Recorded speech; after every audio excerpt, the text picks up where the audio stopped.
My name is Grayson Stanley, and I have built things in this city that will outlast me by 50 years.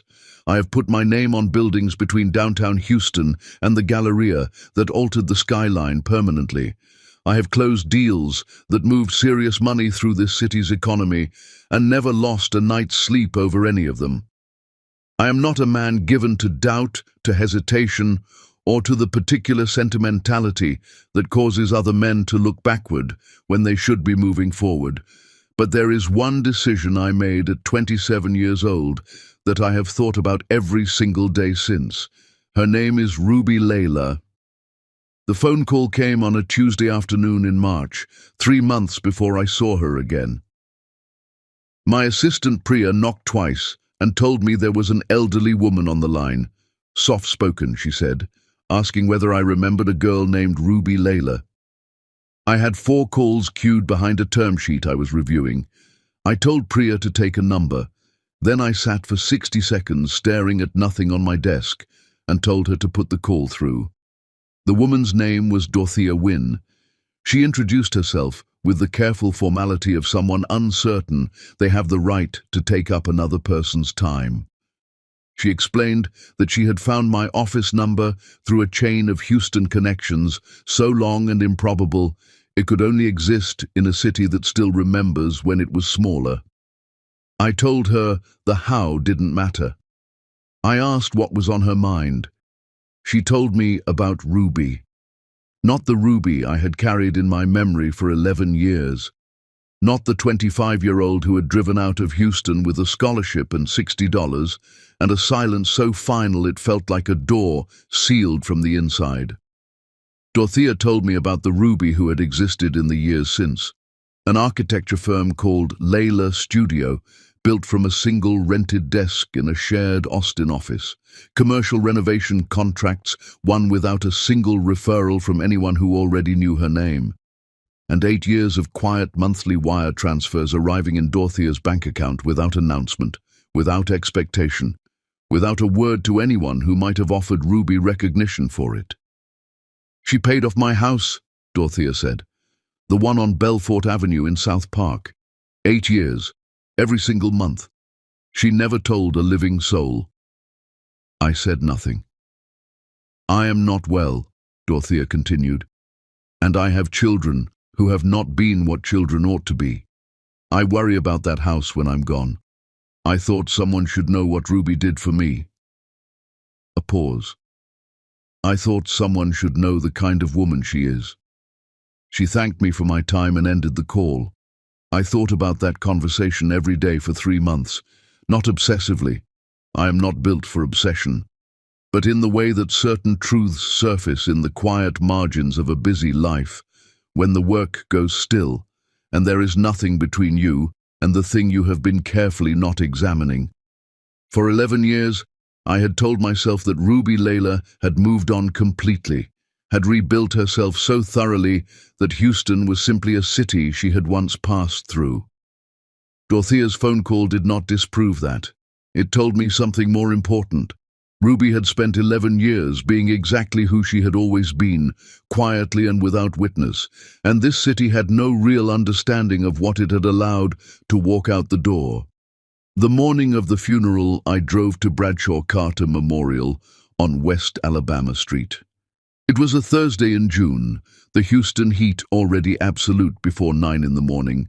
Not the heat of discomfort, but the heat of declaration, the city announcing itself before the day had fully begun. Bradshaw Carter is a red-brick Georgian building behind a row of summer-blooming crepe myrtles, dignified and unhurried, the kind of place that has made peace with grief rather than trying to manage it into something more presentable. I arrived early. I took a seat in the 4th pew on the right, close enough to see everything, far enough back that my presence read as respectful rather than conspicuous. The chapel filled. I recognized Celeste Wynne Pryor from a photograph I had found 3 months earlier when I began asking quiet questions about Dorothea's family.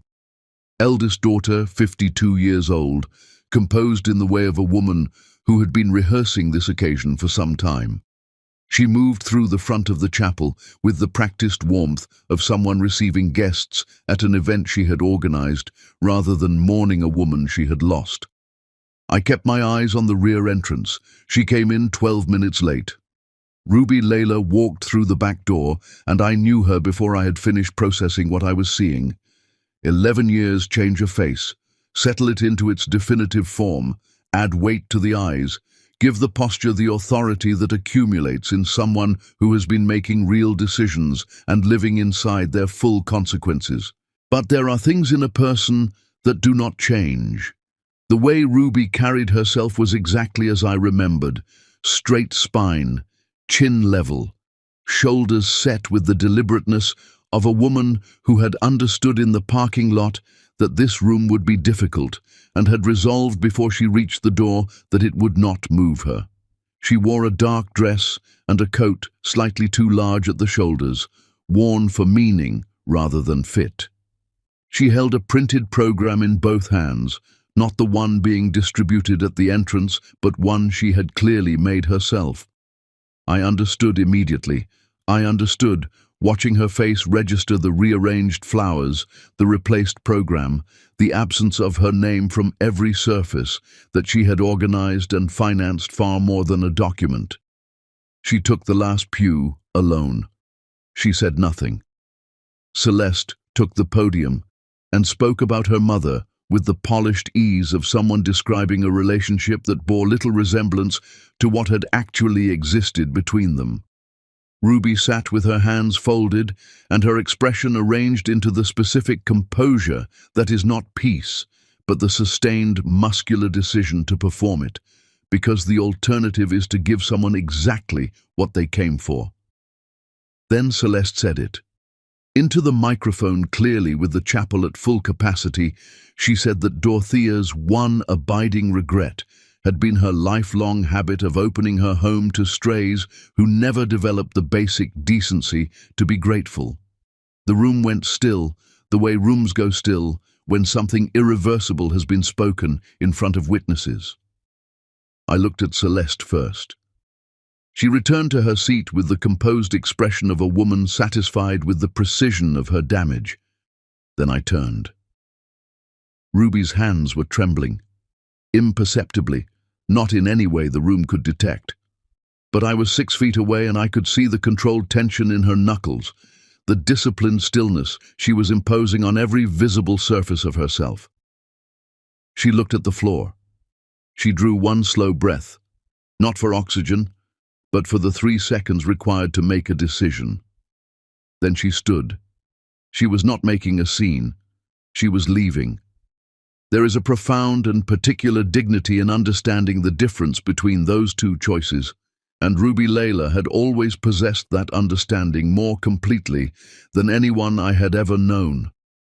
She stepped into the aisle and reached out blindly, the way a person reaches for a wall in the dark. Her fingers closed around my forearm. She did not look at me. She was focused on the floor, composing her expression, buying herself the second she needed before she could walk out of that building with her head level and her bearing undisturbed. I did not pull back. I did not shift or speak or do anything at all. I let her hold on.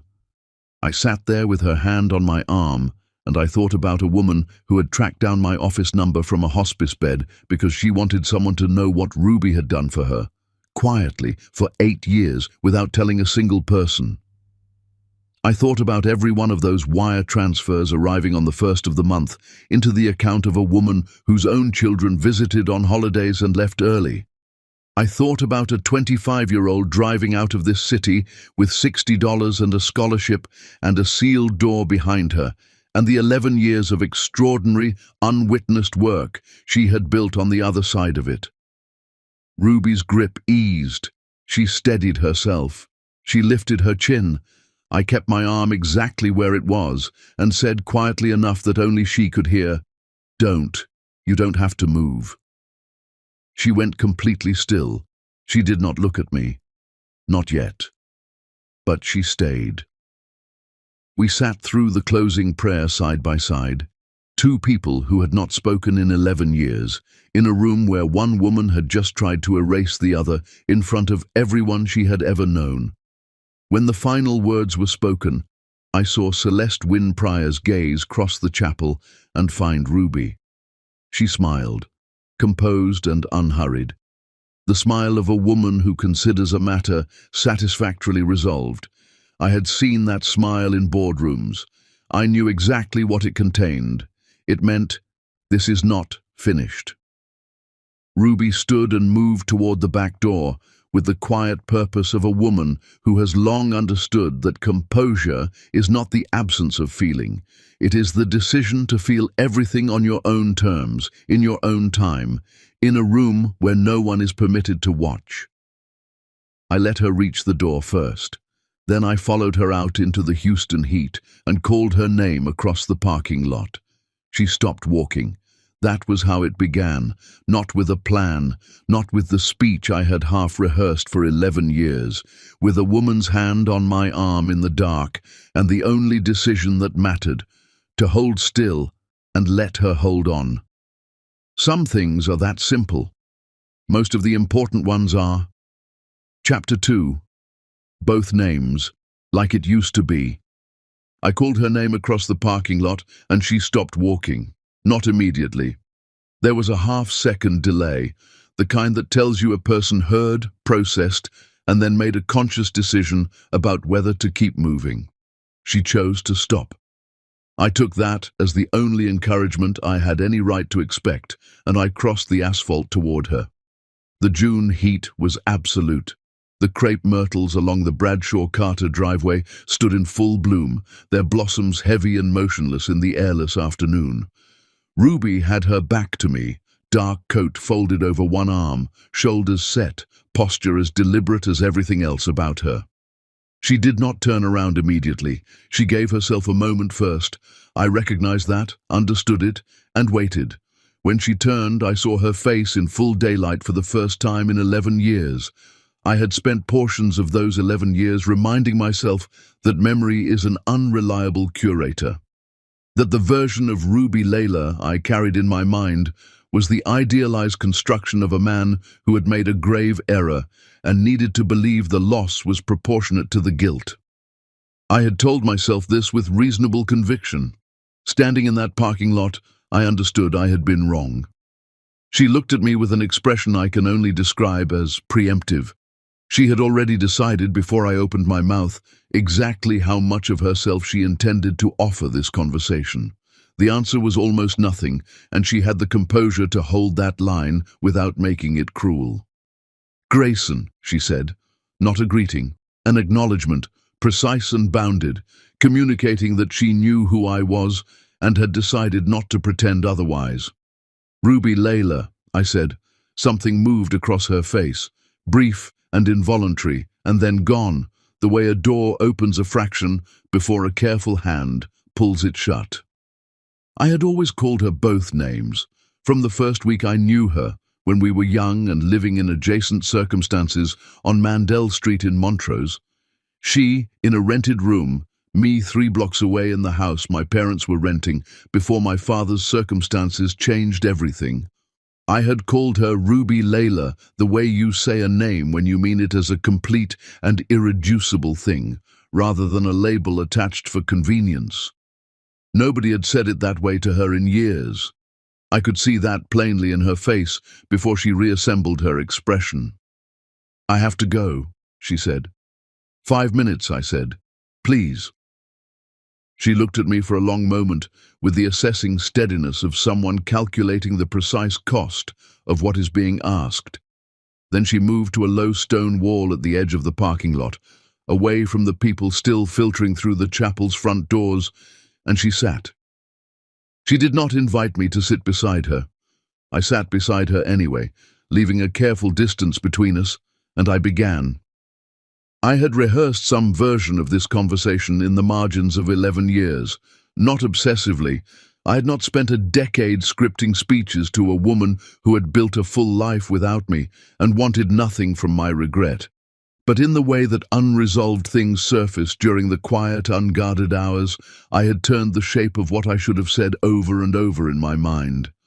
Every rehearsed version dissolved the moment I was actually sitting beside her. What came out was plain and without ornamentation, which was almost certainly the only version she would have tolerated. I was wrong, I said. What I did 11 years ago, the way I ended things, the absence of any real explanation, it was wrong. I knew it when I did it. I have known it every year since. She did not react, with the visible relief of someone who had been waiting to hear this. She did not soften or lean toward me, or offer any of the responses that, in weaker moments, I might have constructed fantasies around.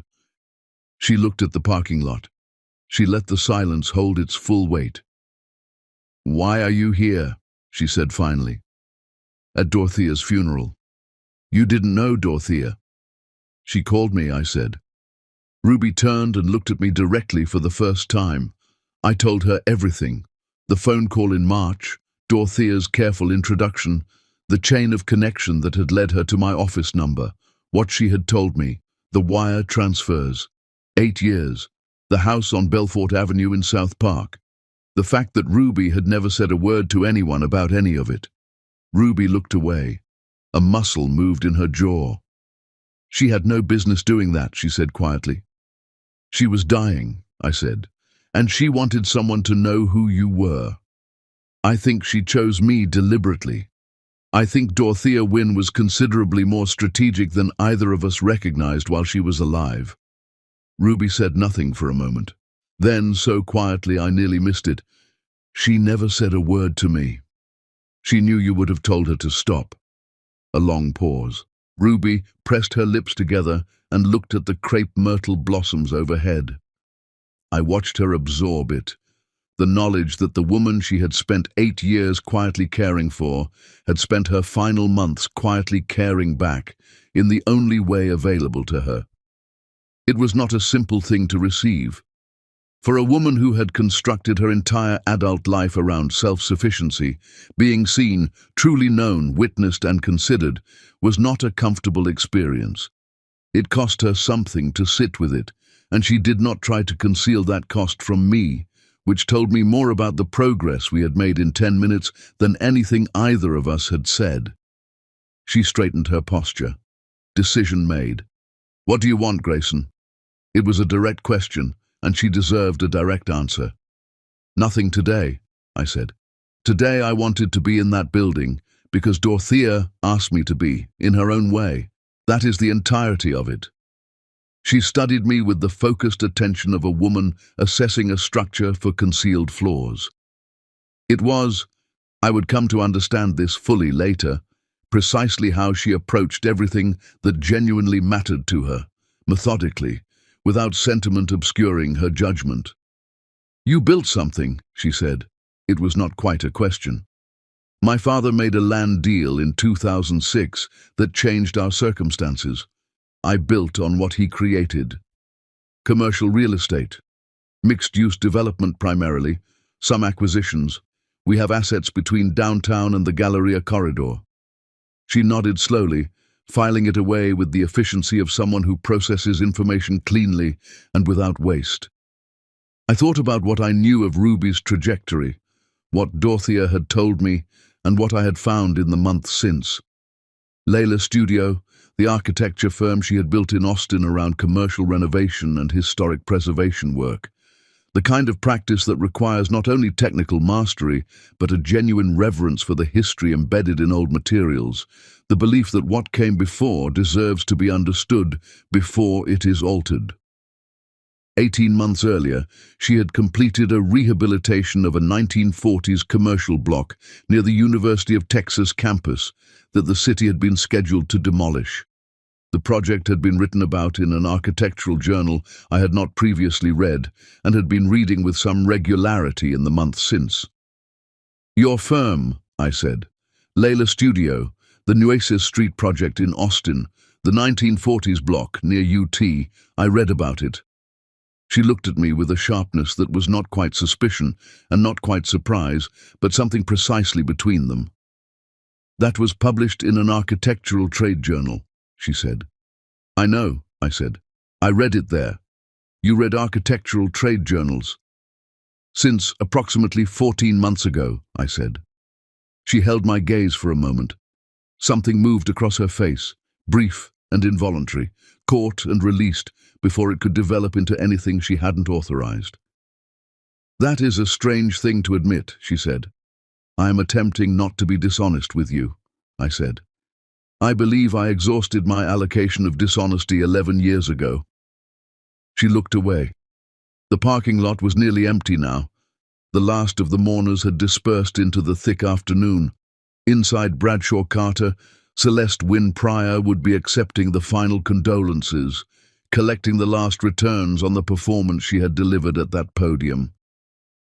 I thought about the word strays carried through the microphone and held in the chapel air, and I felt something cold and precise that I kept entirely to myself because this was not the moment for it.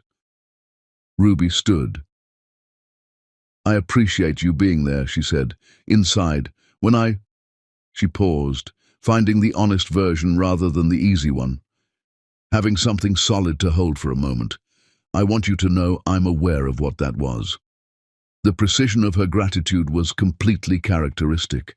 Not thank you for your kindness, but a specific acknowledgement of the exact thing that had been useful and precisely why.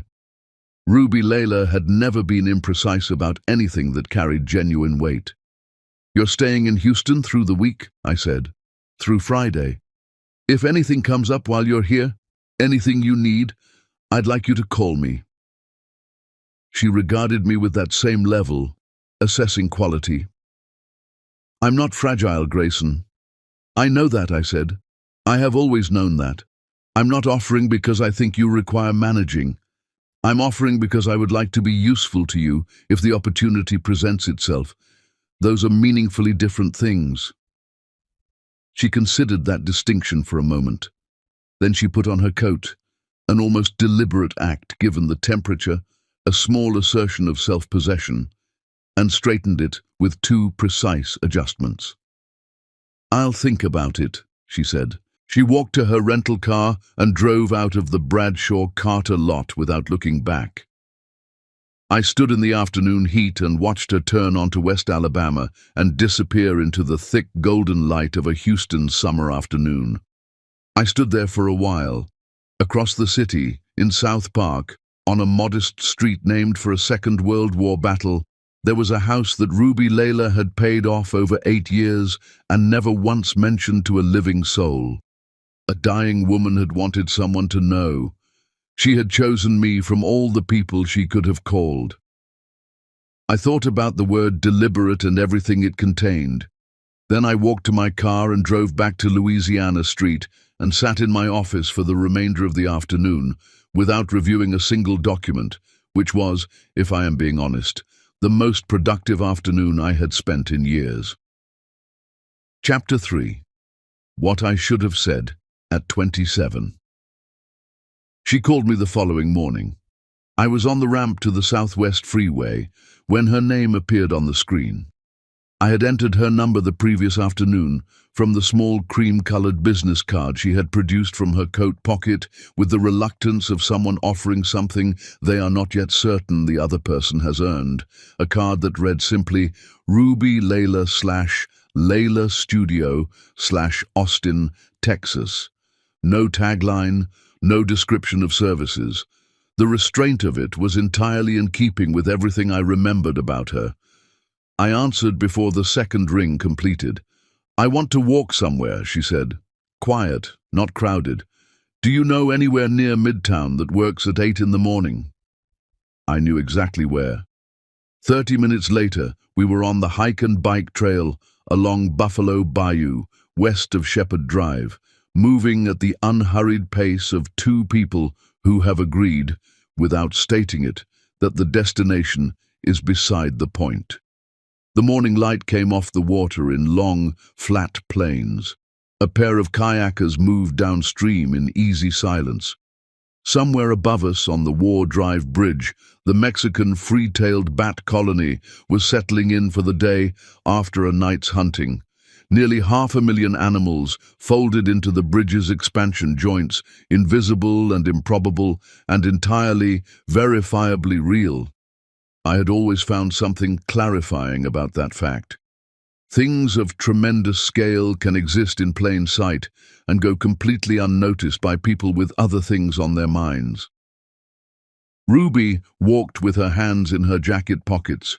She had dressed practically, dark trousers, running shoes, a light jacket against the early river air. She looked like a woman who had been awake for some time before she called me. She looked like a woman who had made a decision during those waking hours and was now executing it with characteristic efficiency. "Tell me what happened," she said. "The full version. Not the one you think I can manage. The actual one." I had been preparing for this since the parking lot the previous afternoon, and before that, if I am honest, for years. I took a breath of bayou air and I told her the truth. In the spring of the year, Ruby was accepted into the graduate architecture program at the University of Texas. My mother called me into the kitchen of our rented house on Mandel Street on a Sunday afternoon and told me, with exceptional care and no visible emotion, that she needed me to think seriously about my future.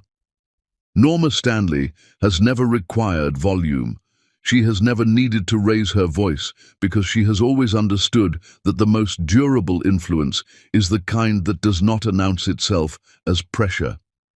She sat across from me at the kitchen table with a cup of tea she did not drink, and she said that she and my father had been talking and that they were very fond of Ruby, and that what any loving parent wants for their child is a future built on the most solid foundation available. I was 27 years old.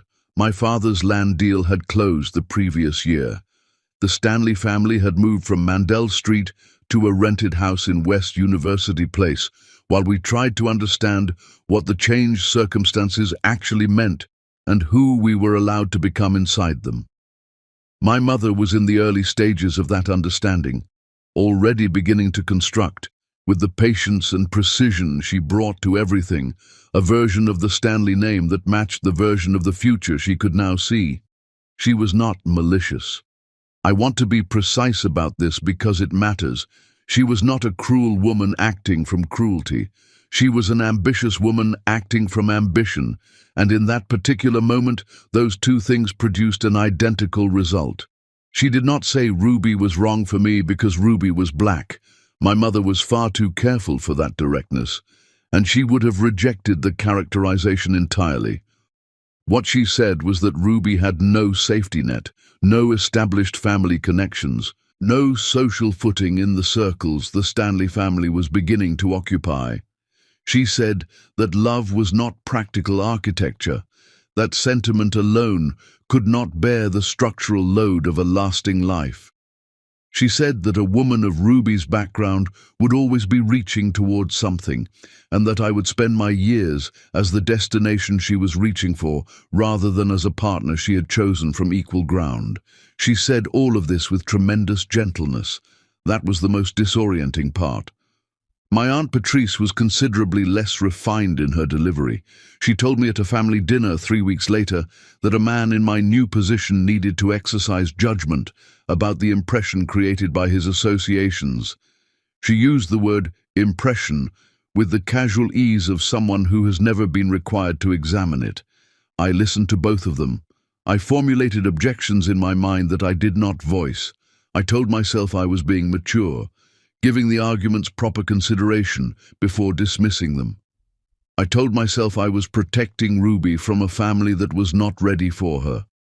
I was protecting myself from a confrontation with my mother that I was not certain I could win. The difference between those two things is the difference between an honorable decision and a cowardly one, and I did not have sufficient self-knowledge at 27 to see it. "You ended it with a phone call," Ruby said. We had stopped walking. We stood on the trail with the bayou moving behind us and the downtown skyline visible through the canopy to the east. glass towers catching the morning light, construction cranes turning slowly in the pale sky above them. "Yes," I said. "You told me you needed space to understand what you wanted. Those were your exact words." "Yes." "And what you actually wanted," she said, "was to avoid the fight with your mother." "Yes," I said. "That is exactly what it was." She nodded, not with satisfaction, with the specific sober recognition of someone who has suspected the true shape of a thing for a very long time and is now having it confirmed by the only person whose confirmation matters. I understood that this was not a relief. It is one thing to suspect, for 11 years, that you were set aside for a reason that had nothing to do with your worth. It is another thing entirely to hear it stated plainly, in a parking lot by a bayou in June, by the person who set you aside. "I left with $60, she said. "Did you know that?" "Not then. I know it now. I had $60 and a full scholarship and a room reserved in graduate housing in Austin. I drove the entire way without stopping because I was afraid if I stopped, I would turn around." She paused. "Not to come back to you. I was afraid I would turn around and simply stop, decide it was all too much and go back to Sunnyside and find some smaller version of a life, and convince myself it was sufficient." She said this without drama, without performance. It was a plain account of a specific fear examined from many angles over many years, and she offered it the way she offered everything important, directly, without softening it for the listener's comfort. "What kept you going?" I said. She looked at the water. "Dorothea," she said. "I thought about Dorothea in that house on Belfort Avenue, how she had taken in a 9-year-old girl whose mother had just died, with no money and no safety net and no particular reason for optimism about anything, and how she had never once, in all the years I lived with her, suggested that a smaller life was the appropriate ambition." Ruby stopped, drew a breath. "She never taught me to aim low. I could not dishonor that by stopping on the side of the road in Bastrop County because a man had decided I was not worth a difficult conversation." I had nothing to say. There was nothing adequate to say. We began walking again. The trail curved westward and the skyline retreated behind the tree canopy. The bayou moved beside us, brown and unhurried, and smelling of silt and summer and the particular mineral quality of water that has been moving through the same landscape for a very long time. "I'm not telling you this because I want your guilt," Ruby said, after a while. "I have no use for your guilt. It helps nothing." "I know," I said. "I'm telling you because you asked for the full version. And because Dorothea decided you were worth calling, and I owe it to her judgment to give you an accurate picture of what actually happened." She glanced at me sideways. "She did not call you arbitrarily. Dorothea never did anything without a reason." "No," I said. "I'm beginning to understand that." We walked without speaking for a stretch. The trail took us past a stand of cypress trees gripping the bank, with the tenacity of things that have grown slowly and made their peace with difficulty. A great blue heron stood motionless on a half-submerged log 20 feet from the trail, watching the water with the absolute, unhurried patience of a creature that has never once doubted its own purpose. Ruby noticed it. She slowed her pace slightly, watching it for a moment without comment, and then continued walking. She did not feel the need to remark on everything she found beautiful. That, too, was characteristic. When we turned back toward Shepherd Drive, she spoke again. "I'm here through Friday," she said. "I have a meeting tomorrow with a potential client, someone interested in a renovation project in the Heights. Otherwise, I have no fixed obligations." "Then let me take you to dinner tomorrow evening," I said. "Somewhere you choose." She walked for several steps without responding. "I'll think about it," she said. It was the second time in 2 days she had offered me those 4 words. I was beginning to understand their precise meaning, that with Ruby Layla, "I'll think about it" was not deflection or politeness or a gentle way of saying no. It was a genuine commitment to apply the full weight of her considerable mind to a question and return with an answer that was actually true. She did not say things she did not mean. She simply did not speak until she meant them. It was, I realized, the quality I had most admired in her when I was 27 and had been too distracted by my own inadequacy to deserve. The heron on the log had not moved. I envied it briefly and sincerely, its absolute certainty about where it needed to be. Chapter 4. The call I made before I talked myself out of it. Dwight Okafor called me at 7:45 the following morning. I was already at my desk on the 38th floor of 1500 Louisiana Street, the tower my father had always pointed to when I was a boy as the most arrogant building in downtown Houston, the one that had been the headquarters of a company whose collapse had taken a portion of the city's confidence with it. I had never entirely disagreed with my father's assessment of its arrogance, but the building itself had outlasted the company, as buildings tend to do. And from my window on the 38th floor, the view of the city spreading southward toward the ship channel on a clear morning was one of the few things in my professional life that still produced something resembling genuine wonder. Dwight and I had operated in the same professional orbit for 11 years. He was among the finest property litigators in Harris County, methodical, undemonstrative, the kind of attorney who constructs his cases with such thorough preparation that by the time a matter reaches a judge, the outcome has already been made inevitable. We had been introduced through a title dispute on one of my father's early land acquisitions in 2008, and in the years since we had referred each other business with the reliable consistency of two professionals who understand that trustworthy relationships are worth protecting. He opened without pleasantries. Celeste Wynne Pryor filed a will contest yesterday afternoon, he said. Dorothea Wynne's estate. I know you were at the service. I set down my coffee. How do you know I was there? I said. Because Dorothea called me in February, he said, same as she called you. I absorbed this without speaking for a moment. Dorothea Wynne had been more systematic in her preparations than either of us had fully grasped. She had not made one phone call from her hospice bed. She had made several to specific people, for specific reasons, with the particular foresight of a woman who understood exactly what her family was capable of when she was no longer present to constrain them, and who had spent her final months constructing whatever defenses she could reach from a hospital bed. The will leaves the Belfort Avenue property in South Park to a woman named Ruby Layla, Dwight continued. Celeste is filing on grounds of undue influence. She is alleging that Ruby cultivated a manipulative financial relationship with an elderly woman over a period of years in order to secure an inheritance she had no legitimate claim to. That is entirely false, I said. I know it is, Dwight said. That is why I'm calling you at 7:45 in the morning. He explained the situation with his customary efficiency. The Wynne family's attorney was a man named Gerald Fitch, whose practice specialized precisely in this category of estate dispute, not because the cases were legally complex, but because they were financially exhausting. Fitch's method was delay. He filed motions, requested continuances, extended timelines, and generated legal costs until the opposing party calculated that surrender was cheaper than endurance. He was skilled at it. He had been practicing it for 22 years, and he had refined it into something approaching an art form, if art can be said to exist in the service of attrition. Ruby had documentation. She had 8 years of wire transfer records, and a handwritten will, and a neighbor who had watched the whole thing from 3 doors down for 2 decades.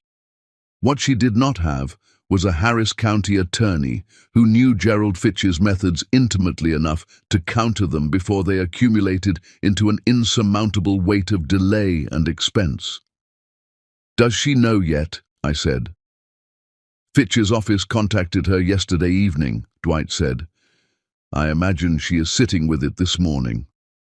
I thought about Ruby on the Buffalo Bayou Trail the previous day, the measured, deliberate way she had laid out the cost of what I had done 11 years ago, the specific clarity of her anger, the absolute absence of self-pity in any of it.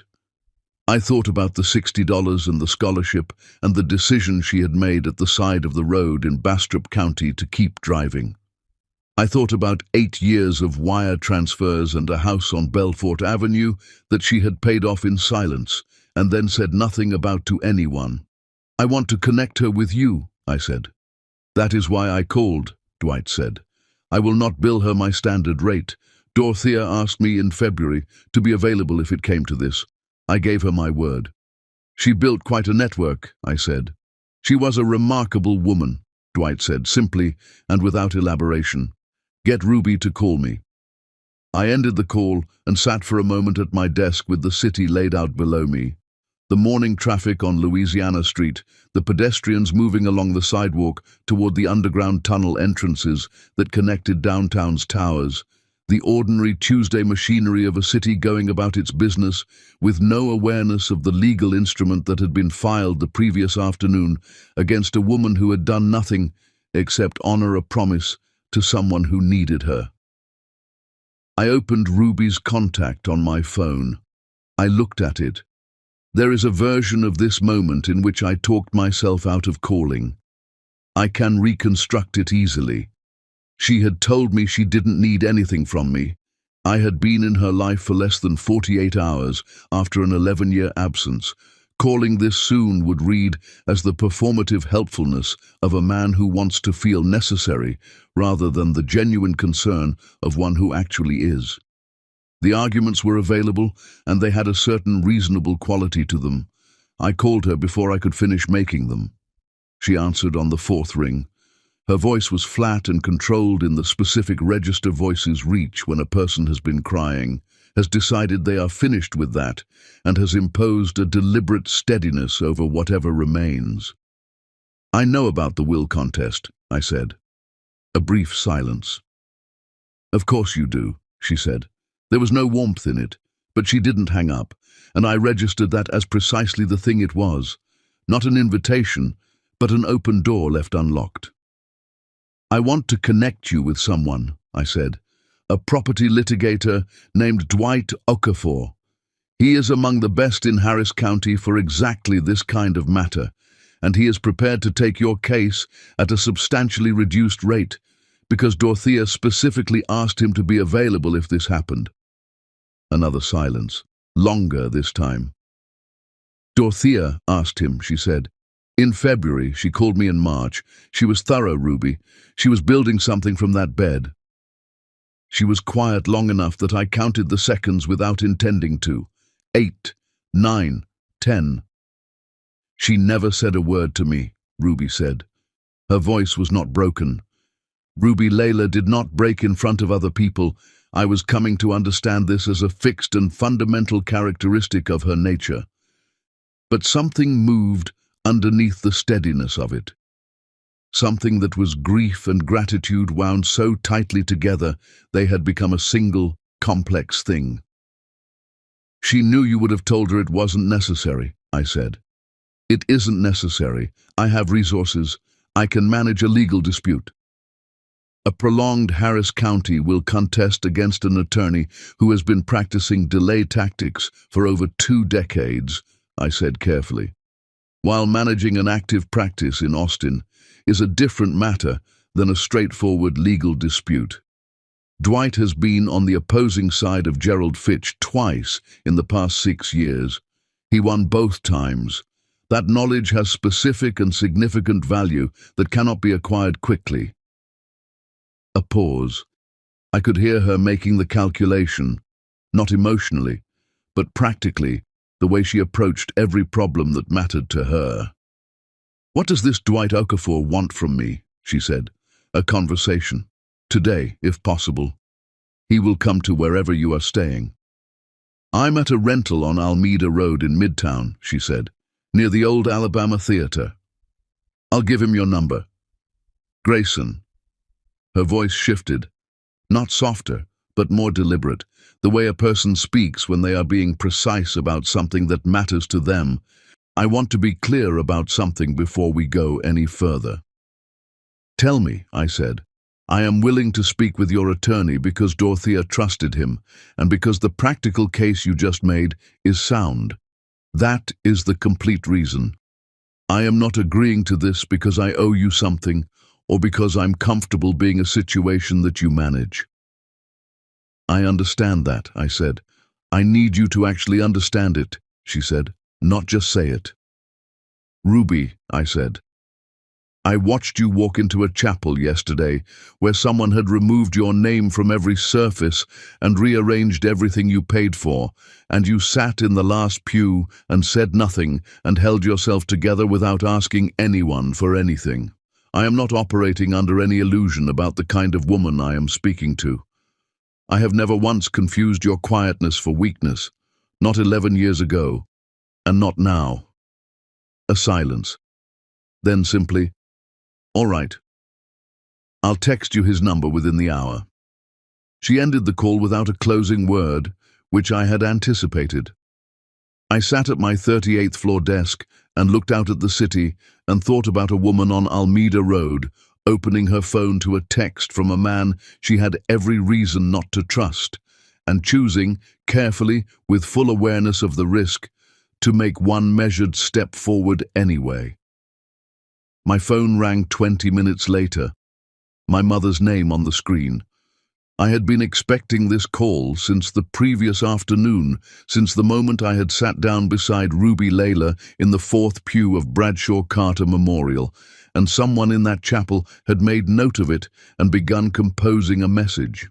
Houston's social network has always operated faster than its traffic. I let it ring through to voicemail.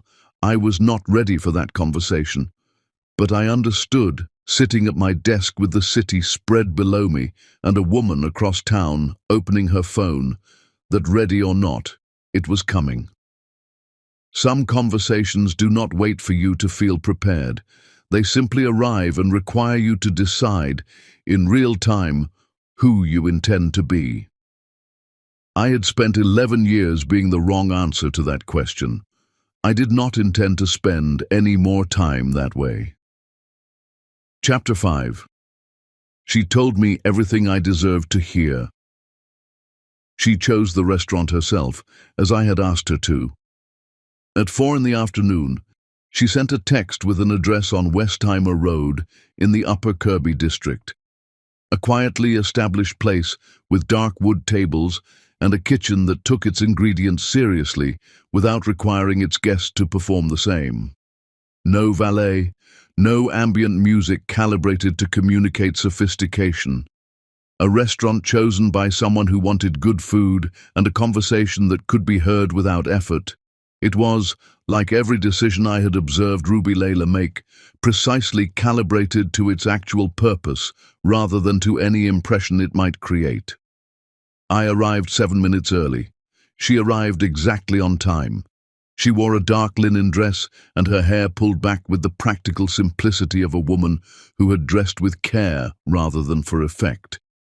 There is a meaningful distinction between those two things, and Ruby understood it at a cellular level. She sat across from me and placed her phone face down on the table and looked at me with the clear, leveled attention I was coming to recognize as simply how she engaged with anything that genuinely mattered to her. "Dwight called me this afternoon," she said. "How did it go?" "He is thorough," she said, "and he is honest about the risks, which I appreciate considerably more than false reassurance. Gerald Fitch has filed a motion requesting a complete accounting of my financial relationship with Dorothea going back 10 years. Dwight says it is standard procedure for this type of contest and that the documentation I have will answer every question without ambiguity." "It will," I said. He also said the process will take between 3 and 6 months, regardless of the strength of our position, because Fitch will use every procedural instrument available to extend the timeline. She picked up the menu, scanned it with brief efficiency, and set it down. "I have a firm to run from Austin. I have 2 active projects and a third beginning its design phase. 3 to 6 months of divided attention is not an abstract inconvenience." I know, I said. I'm sorry this is happening. Don't apologize for things Celeste Wynne Pryor did, she said. It wastes time and it doesn't help anything. The waiter came. Ruby ordered without hesitation, grilled redfish, roasted vegetables, water with lemon. I ordered the same. When the waiter left, she folded her hands on the table and looked at me with an expression that told me something considered was coming. I want to say something to you, she said, and I need you to let me finish it completely before you respond. All right, I said. She looked at her hands for a moment, then at me. When you called this morning with Dwight's information, my first instinct was to say no, not because the help wasn't sound, it clearly was, but because accepting it meant accepting that you were back in my life in some functional capacity, and I have spent 11 years building a life in which that was not the case. She paused. I need you to understand what that construction cost, not so you can feel guilty. I have told you I have no use for your guilt, but because I think you are working with an incomplete picture of what you are actually asking for when you offer to be useful to me, and I will not let you proceed on incomplete information. I kept my face still and my mouth closed. I had promised her I would let her finish. I left Houston at 25 with a scholarship and $60 and a purpose I built almost entirely from anger, she said. Not grief, anger. I was furious at you for not fighting for me, furious at myself for not having anticipated it, furious at the specific grinding unfairness of being weighed and found insufficient by people who had never built a single thing with their own hands and didn't understand that I already had. She said this without any heat in her voice, which made it land harder than if she had shouted it. I pointed that anger at my work like a tool, and I did not stop. I did not date seriously for 4 years. I did not come back to Houston for 11. I did not allow myself to want anything that required another person's participation to obtain, because I had learned with complete clarity that relying on another person's courage was a risk I was not in a position to take again. She picked up her water glass, took one measured sip, set it down. That is what I built, she said. That is the full structure of what you're asking to be adjacent to. I need you to understand its actual dimensions before you decide whether you are genuinely prepared for what that means in practice. The food arrived. Neither of us moved toward it immediately. She had finished. I owed her the honest response, not the measured, diplomatically softened version a man constructs when he is more concerned with presenting himself favorably than with being true. She had not offered me careful language. She had offered me the actual thing. I owed her the same. You are right that I have an incomplete understanding, I said. And I will always have an incomplete understanding because I was not the one who drove out of this city with $60 and built something extraordinary in a place that had never heard my name. I cannot fully know what that cost. What I can do is listen every time you are willing to speak. She watched me. What I can tell you honestly, I continued, is that I am not asking to be in your life out of guilt or nostalgia, or the self-serving desire to revise a chapter of my own history that I'm not proud of.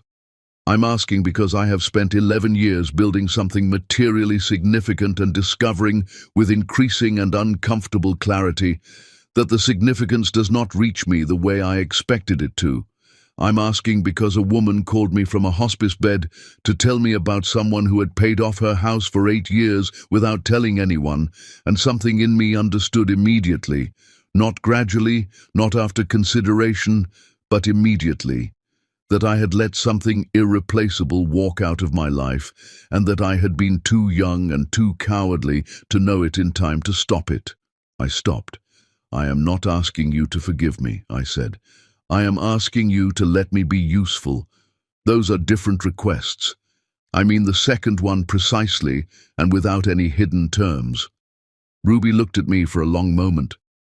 The restaurant moved quietly around us, the low register of other conversations, the soft rhythm of the kitchen, the amber light settling across the dark wood tables in a way that made the room feel considered rather than designed. "That is the most honest thing you have said to me," she said. "I am trying," I said. "I know." A brief pause. "That is what makes this complicated." We ate. The red fish was excellent, and the conversation moved to other territory. Her project in the Heights, the specific challenge of persuading clients that original building materials carry irreplaceable historical value that no modern substitute can replicate. When she spoke about her work, something shifted in her. The careful composure she maintained on personal ground relaxed slightly. Her hands moved. Her sentences came faster and with more color. She became, briefly and completely, someone who had temporarily forgotten to be defended, and it was the most unguarded I had seen her since the parking lot at Bradshaw Carter. I did not comment on it. I simply listened and paid attention, and stored every detail with the care of someone who understands that being trusted with a person's unguarded moments is not a small thing. After dinner, on the Westheimer sidewalk in the warm evening air, the upper Kirby streetlights casting their particular amber across the pavement, the Alabama Theater's Art Deco facade visible half a block east. Ruby looked at me with an expression I had not seen before. "There is something else," she said. "Tell me." "Celeste called my cell phone this afternoon, before Dwight. She told me that pursuing the will contest would become personally unpleasant for me, and that the cleanest resolution was for me to step back from the Belfort Avenue property in exchange for a financial settlement that would, in her words, compensate me for my years of service to her mother. The word service arrived with its full intended weight, and I felt the cold precision of my response to it, and kept every part of it entirely to myself. "What did you tell her?" I said. "I told her I would consult my attorney." Ruby's expression was composed and exact, and held something underneath it that was not anger in the ordinary sense. It was the particular, clear-eyed resolve of a woman who has been underestimated so many times by so many people that she has long since stopped being surprised by it and has simply decided what she intends to do about it. And then I called Dwight. "Good," I said. "Grayson." She looked at me steadily. "Whatever is developing between us, and I am not yet prepared to define what that is, it cannot become entangled with this legal matter. I need to win that case on the clear merits of what Dorothea intended, not on the weight of whose name I happen to be standing next to." "Understood," I said, completely and without reservation. She held my gaze for another moment. Then she extended her hand. It was a formal gesture, deliberate and precisely executed. A handshake, an agreement, a boundary, drawn with full clarity by a woman who understood exactly what she was doing. I took her hand. We shook once. "Thank you for dinner," she said. "Thank you for choosing the place," I said. Something crossed her face. Brief, involuntary. The closest approximation of a smile she had offered me since the parking lot. Then she walked to her car, and I stood on the Westheimer pavement and watched her go, and my phone buzzed in my pocket. "My mother. We need to talk. Come for dinner Sunday." I looked at the message for a moment. Then I put the phone away and stood in the amber light, thinking about a woman who had constructed an entire architecture of self-sufficiency from the raw materials of a single act of cowardice that had been mine. I thought about what it would take to be someone worthy of what she had built. I understood standing there that the question was not what it would take. The question was simpler and harder than that. The question was whether I was willing, without calculation, without condition, without asking her to acknowledge my progress, to do the work. The answer was yes. It had been yes for 11 years. I had simply not been honest enough with myself to know it until a dying woman made a phone call on a Tuesday afternoon in March and changed everything.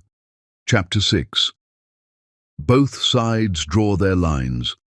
I drove to Tanglewood on Sunday evening with no particular optimism about how the night would proceed. My mother's house sits on a broad curving street off San Felipe Road. Set back behind a lawn, she tends with the same exacting attention she brings to everything she considers a reflection of the Stanley name. The live oaks along the Tanglewood Boulevard are magnificent, some of them 60 or 70 years old, their canopies interlocking overhead to form a long tunnel of shade that the neighborhood's residents treat as a shared inheritance rather than a private amenity. On summer evenings, the light filters through those trees in shafts and pools that make the street appear not merely affluent but permanent, as though it has always existed and always will. My mother chose this neighborhood with complete awareness of what it communicated. She has always been fluent in the language of real estate. My Aunt Patrice's car was already in the driveway when I arrived. I had not been told she would be there. I noted this without visible reaction, registered it for what it was, and went inside. My mother had prepared dinner with the thoroughness she brings to every occasion she has decided is significant. The table was properly set, linen napkins, the good china, candles lit at precisely the right moment to be at their most becoming when we sat down. Norma Stanley has always understood that environment shapes conversation. A carefully appointed table communicates that the matter being discussed deserves considered, measured attention. It also communicates, without a single word spoken, that certain decisions have already been formed and are now waiting, patiently, to be delivered. We sat, we ate. My mother asked about the Greenway Plaza acquisition, and I gave her the same level of detail I would offer any serious business partner. Patrice asked about a mutual contact in the Galleria real estate community, and I answered that too. The food was excellent, the conversation was careful. We were three people moving through the preliminary motions of a discussion that none of us had yet named. My mother set down her fork with the particular deliberateness that signals a transition. "I heard you had dinner on Westheimer Thursday evening," she said. "I did," I said. "With Ruby Layla?" "Yes." She looked at me with the expression she had been perfecting for 38 years, the one that conveys profound maternal concern while concealing the full calculation underneath it. At 64, Norma Stanley had not softened with age so much as concentrated. She had become more precisely herself with every passing year, the way certain materials become more potent through long, slow reduction. "Grayson," she said, "I think we both know this is not a simple matter." "I have no intention of treating it as one," I said. Patrice set her fork down. She was 59, my mother's younger sister, a woman whose convictions were identical to Norma's, but whose delivery had never acquired the same discipline. Where my mother was a scalpel, Patrice was a considerably blunter instrument, and she had always been the one deployed when precision seemed less necessary than force. "That woman is here because of a legal dispute," Patrice said. "She is contesting a will in Harris County, and she is looking for leverage wherever she can find it. Positioning herself next to the Stanley name while she is in the middle of a court proceeding is not a coincidence. It is a calculated move." I looked at my aunt with the steadiness I had learned, somewhat ironically, from my mother. "Ruby Layla is not contesting anything," I said. "She is defending a will written in her favor by a woman she cared for and financially supported for 8 consecutive years. The legal action was brought against her by Celeste Wynne Pryor. I want to be precise about that distinction because it is not a small one." "You are being naive," Patrice said. "Tell me specifically, not in general terms, specifically, what Ruby has done that you are characterizing as calculated," I said. Patrice opened her mouth. She closed it. She reached for her wine. "She managed a $3 million historic preservation project in Austin last year from a firm she built entirely without assistance from anyone who already knew her name," I continued. "She has been making monthly wire transfers to a woman in South Park for 8 years without telling a single person. She did not contact me when she came to Houston. I contacted her. If what she is executing is a strategy, Patrice, it is the least efficient strategy I have ever observed from a woman of her evident capability. The table was quiet. My mother looked at me with the expression she reserves for moments when I have said something she cannot immediately answer. It was not defeat. Norma Stanley has never done defeat. But it was a recalibration. She was revising her approach in real time, the way she had always revised things, silently, without acknowledging that a revision was occurring. "We built this family's standing from very little," she said with great composure. "Your father and I started with nothing. What we have now took 20 years of careful, deliberate work. The associations you make publicly, the relationships that are visible in this city, they carry weight that you may not fully appreciate because you have always had the benefit of what we constructed before you arrived." "I appreciate it," I said. "I have always appreciated it. What I will not do is repeat what happened 11 years ago." My mother looked at me directly. "That is a significant thing to say at my dinner table," she said. "I know that," I said. "I am saying it clearly in this room, so that there is no ambiguity later about what my position is." A long silence. Patrice looked at her plate.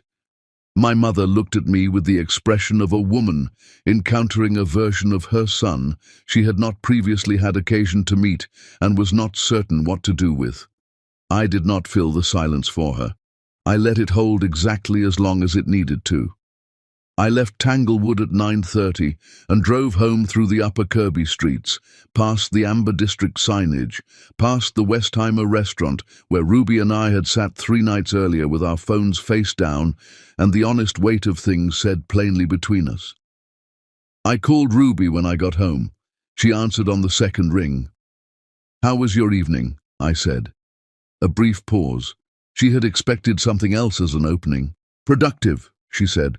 "Dwight called this afternoon with the details of Fitch's latest filing. Our position remains strong."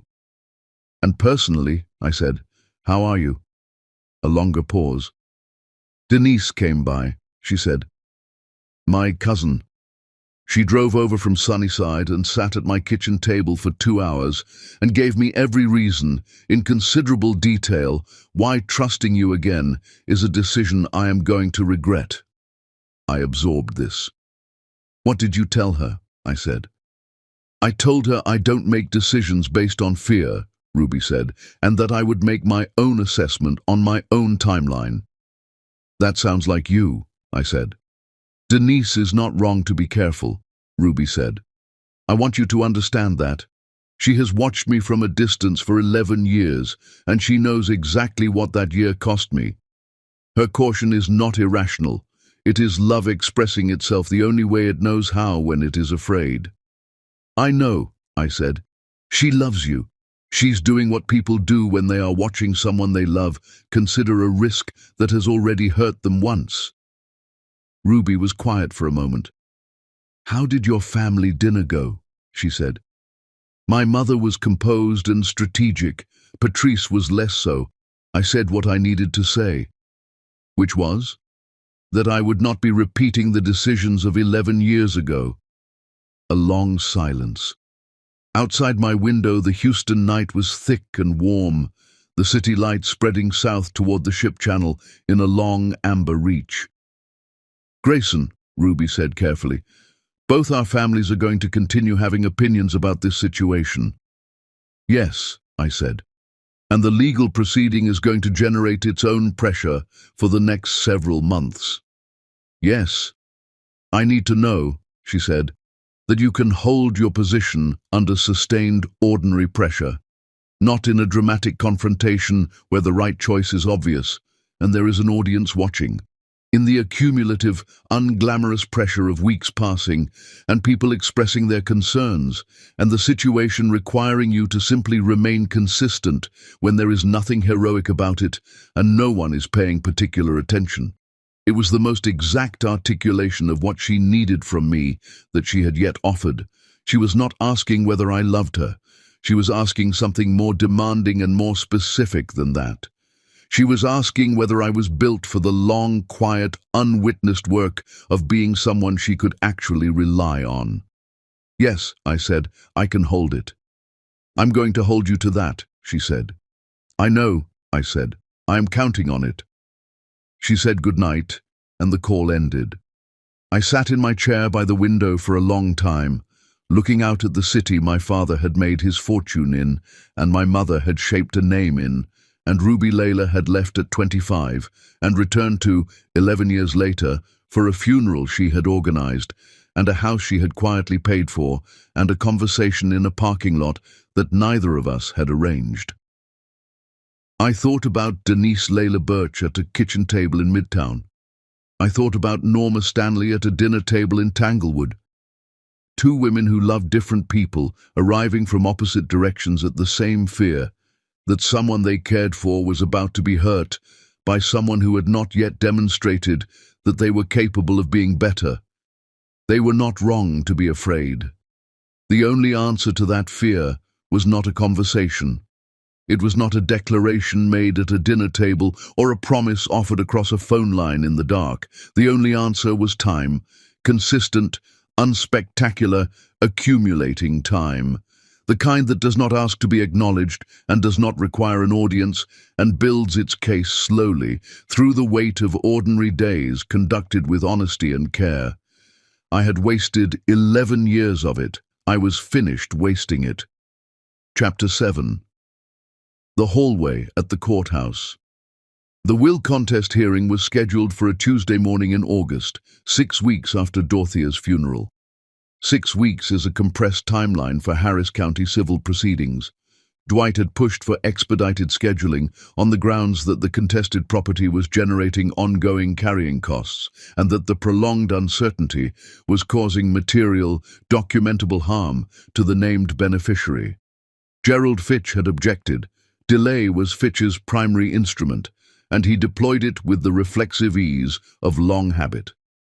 The judge, the Honorable Constance Abubakar, who had presided over the Harris County civil bench for 14 years and had seen Fitch's procedural strategies in several prior matters, denied his continuance request without extended comment.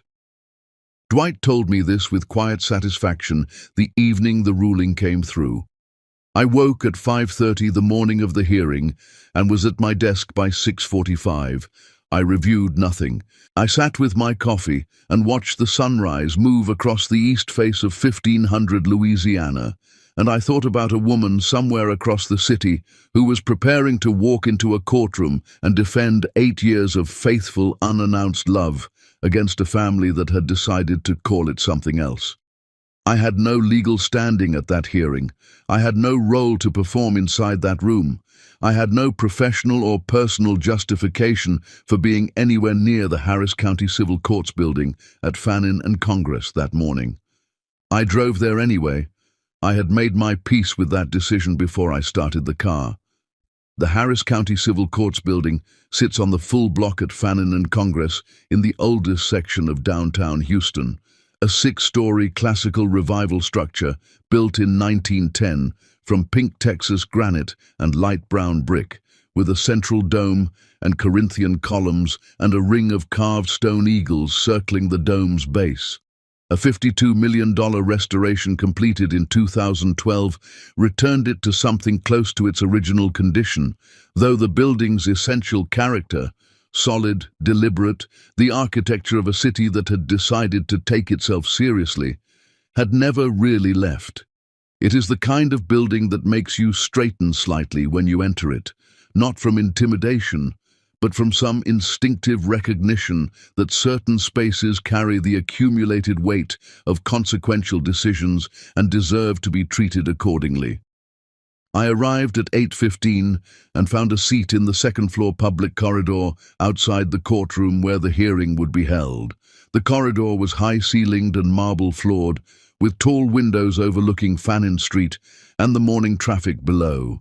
People moved through it with the particular purposefulness of individuals who are either late for something important or working hard not to appear nervous about it.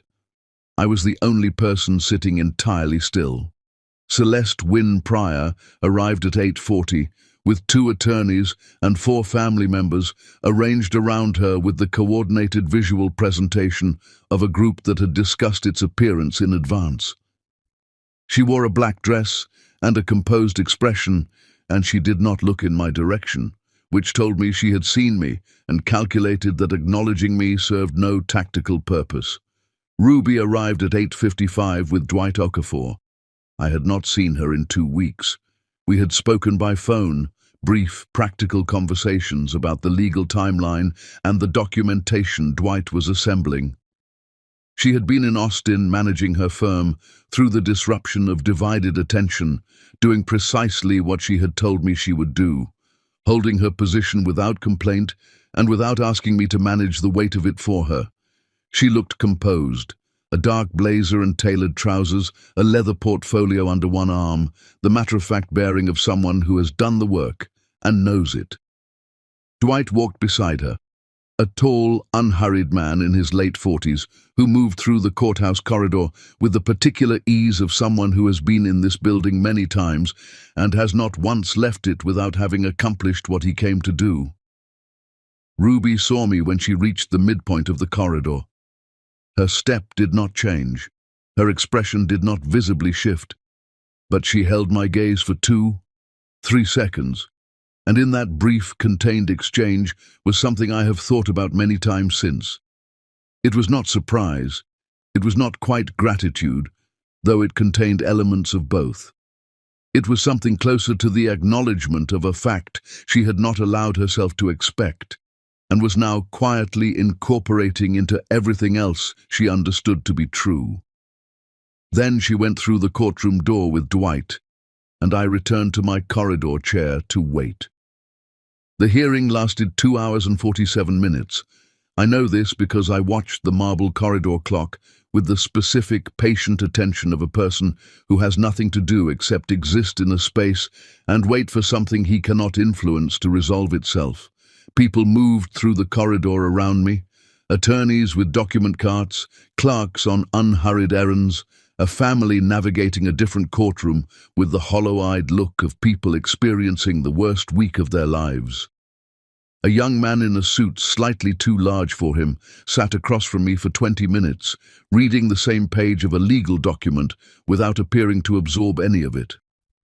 I thought about what was happening on the other side of those courtroom doors. Dwight laying out 8 years of wire transfer records with the methodical precision he brought to every matter he tried. Gerald Fitch deploying his counter-narrative, the elderly woman, the isolation, the opportunistic younger person who had identified a vulnerability and cultivated it carefully over time. I thought about Vera Hutchins, the neighbor, who had lived 3 houses down from Dorothea on Belfort Avenue for 22 years, who had agreed to testify because she was 81 years old and had decided she had very little left to lose by simply telling the truth in a room full of people who needed to hear it. I thought about the letter Dorothea had written 3 years before her death, the careful handwriting, the witness signatures, the deliberate placement where it would be found. I thought about a woman in a hospice bed making phone calls, building a structure around the person she loved most, preparing for every contingency with the systematic care of someone who understood that love, in its most mature expression, is not a feeling but an action taken in advance on behalf of another person's future. I thought about all of it for 2 hours and 47 minutes. The courtroom doors opened at 11:42. Ruby came out first. She walked into the corridor with her leather portfolio under her arm and her posture exactly as it had been when she went in, straight spine, chin level, the controlled bearing of a woman who has held herself together through sustained discipline and is now conducting a careful internal assessment of whether she can exhale. She saw me standing by the window. Something crossed her face. I have tried many times to find a single word for it, and have never found one adequate.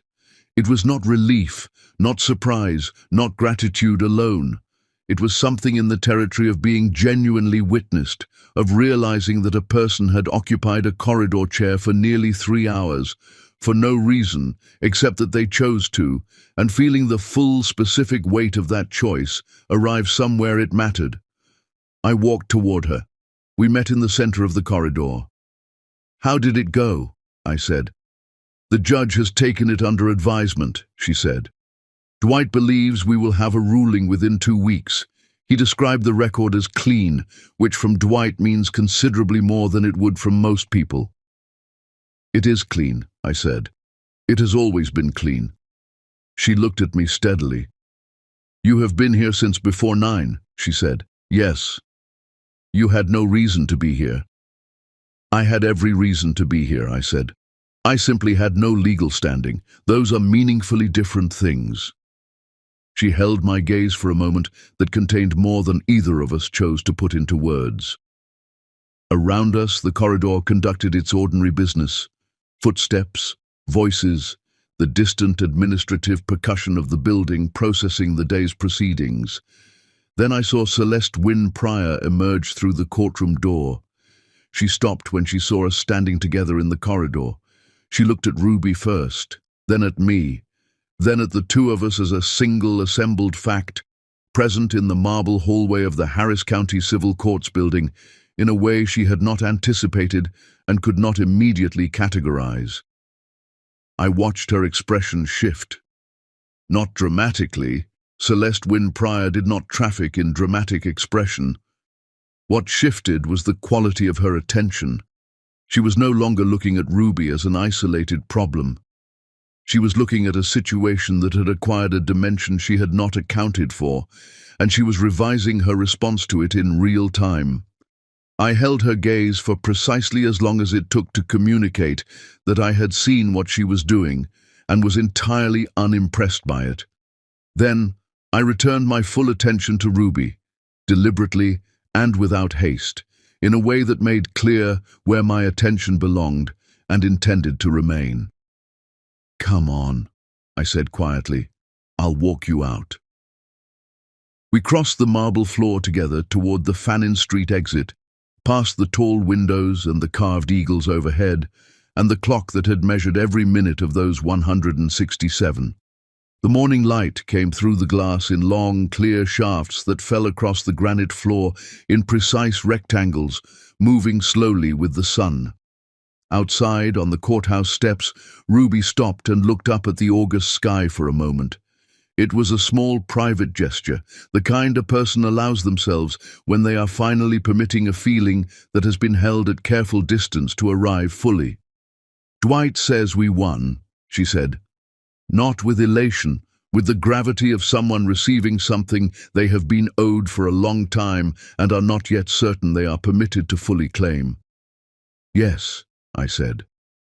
"That is what he means." She nodded once. Slowly. I said nothing. Some moments do not require words. They require only the presence of someone who understands exactly what the thing cost and who stands beside you while you let yourself feel it, not to manage the feeling or direct it or offer commentary on it, but simply to be there as a witness, which is the most honest and the most useful thing one person can sometimes offer another. I stood beside her on those Fannin Street steps in the August heat, and I let her feel it. That was all. That was everything. Chapter 8. 4 days of silence, and what I did with them. The rumor reached me on a Wednesday morning through a man named Prescott Delahaye. Prescott was a commercial broker I had known for 9 years, well-connected, reliable, the kind of man who moved through Houston's real estate and social circuits with the frictionless ease of someone who had invested equally in both. We had breakfast occasionally at a place on Westheimer he preferred for its corner booth and its distance from the kinds of people who would interpret a breakfast meeting as an event worth noting.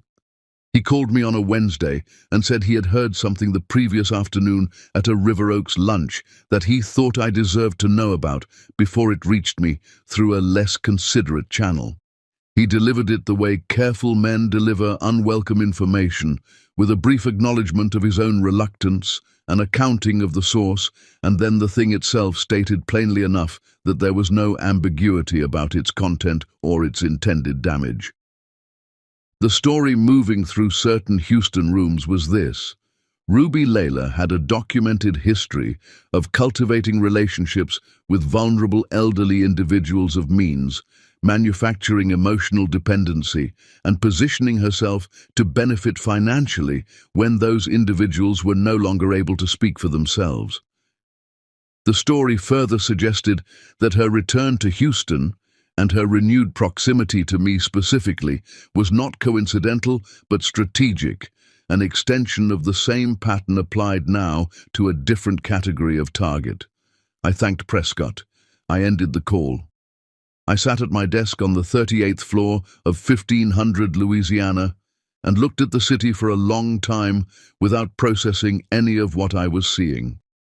I knew where the story had originated without needing to investigate.